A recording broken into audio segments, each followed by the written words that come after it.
Our question is, how do management policies affect carbon sequestration and output/loss in peatlands in the Kenai Peninsula? And I'm Violet Kemperman. I'm Lydia Hummel. I'm Ellie Bush. And I am Ethan Gertz. Of Alaska's entire surface area, wetlands take up about 43% of that area, totaling this many acres.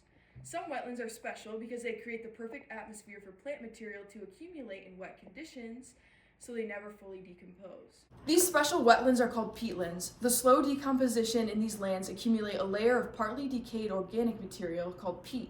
Part of the reason why peatlands are so important is because they store large amounts of carbon. According to the University of Plymouth, peatlands are among the most carbon-rich ecosystems on Earth, storing twice as much carbon as the world's forests. We think it's important to research carbon sequestration in order to try and mitigate climate change, as well as try to conserve biodiversity in these areas as many rare and endangered species make their homes here. Or a lot of carbon, but when that carbon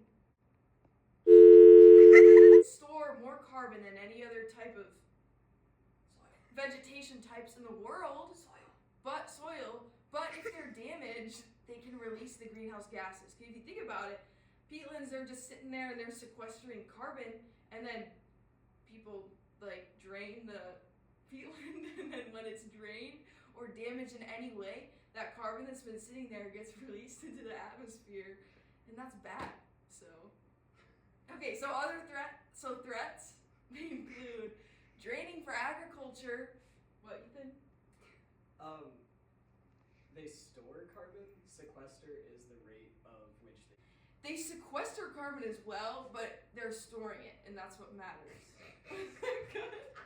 Was that good? It's increasingly important to recognize threats to peatlands so that we can try and stop them. And some threats include agriculture, peat extraction, forestry, as well as threats from just climate change or wildfires. The 1972 Federal Clean Water Act protects the nation's chemical, physical, and biological health of the United States surface waters. This includes wetlands, which also includes peatlands, so you need a specific permit to drain these sites. Beavers are a nature-based solution for reducing the drying of peatlands. The dams that beavers provide preserve wetlands, improve water quality, and reduce floods. They also create habitat for salmon, trout, and moose. However, beavers have been heavily trapped and hunted, leading to some regions to be left without beavers. Proposal 160 is a legislative proposal made by the Kachemak Bay Conservation Society to limit beaver trapping in the Kenai Peninsula and around Alaska. The proposal will limit beaver trapping to one beaver per lodge, which is a structure made of sticks and mud.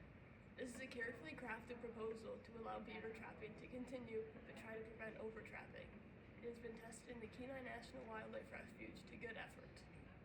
Salmon are culturally important to Alaska and the Kenai Peninsula, and the Kenai Peninsula is one of the most reproductive regions for salmon habitat and spawning. One of the most important habitats for spawning salmon is peatlands. They provide carbon inputs for stream ecosystems and regulate groundwater temperatures. The State of Alaska Salmon and People Group provides a regional ecosystem-based understanding of salmon habitat, so policymakers will be able to better make informed decisions and increase community stewardship for the landscape and result in greater salmon resilience. Change. It's not good. So why do peatlands store so much carbon? It slows down the rate of decomposition. Yeah, that's right. So with climate change, we don't really know, the experts don't necessarily know if it's going to get wetter, but we can all agree that it's going to get warmer. And we don't necessarily know how that's going to feed back with precipitation inputs, but I think we can all agree that it's going to get weirder. And increased variation in precipitation has been shown to increase mineralization, which is a fancy word for the activity of the critters in the soil, the fungi and the bacteria. And when they get hungrier and more active, they're blowing through more organic matter. So. On the topic of climate change, since 2021, the global temperatures have risen 3 degrees. This has resulted in mass permafrost thaw in peatlands located in the Kenai Peninsula across the globe.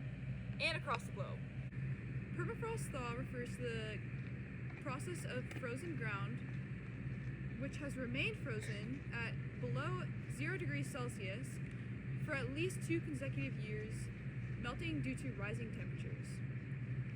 What this does to climate change is permafrost thaw adds to the release of carbon, which is a greenhouse gas, which further induces climate change. Furthermore, this has led to an overwhelming shift in vegetation, wildlife habitat, and precipitation cycles in the area. Solutions they're looking at are locals are meeting together every single week to discuss what they can do, and overall there are methods like wildlife suppression and improving forest management practices in the area. Alright. Peat bogs are complex ecosystems with multiple layers. The upper surface is more similar to the forest floor where aerobic respiration occurs. Below the surface is a water-saturated layer with reduced respiration and microbial activity, leading to slower decomposition rates. This slower decomposition rate leads to a buildup of peat and other organic material that has yet to be decomposed. Underneath this saturated layer is a gaseous layer that is stuck beneath the hydraulic head of the above saturated layer. This gaseous layer can be broken by flood or physical disturbance. Once this occurs, this can lead to the release of significant amounts of methane and carbon dioxide. Apart from the storage of gaseous methane, peat bogs also store large amounts of carbon within the peat, an organic matter in the saturated layer.